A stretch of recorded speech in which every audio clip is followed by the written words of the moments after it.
Sa lahat ng nagsasabing madaling maging isang OFW, diyan kayo nagkakamali. Kasi kailangan mong gumising na maaga. Kailangan mong magtrabaho kahit may sakit ka. Kasi dito pag umi-stop ka, stop din lahat ng, hindi naman magi-stop yung mga bayarin mo. O saan ka ngayon titira? Ano ngayon ang kakainin mo? May pamilya bang tutulong sa'yo dito? Wala. Sarili mo lang, hindi ba? Kaya sa mga nagsasabi na sarap-sarap ng buhay ng OFW, hindi rin. Kasi lahat na masakit na sa'yo eh. Mapapakanta ka na lang ng my head, my shoulder, my knees. Lahat yun na yung masasakit sa'yo. Mahirap pero kailangan kayanin para sa ekonomiya. Ganun talaga yung buhay, wala tayong magagawa. Hindi naman tayo pinanganak na ang nanay at tatay kontraktor.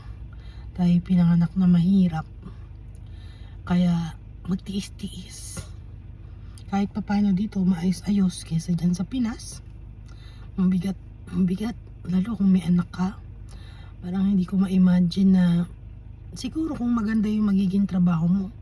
Pero pag yung parang minimum yung sasahurin mo, parang mahirap. Tapos mangungupahan ka, nag-aaral yung anak mo. Paano kung isa lang nagtatrabaho? Ang bigat ano? Ay naku, ganyan talaga yung life. Tiisan lang, tiyagaan lang.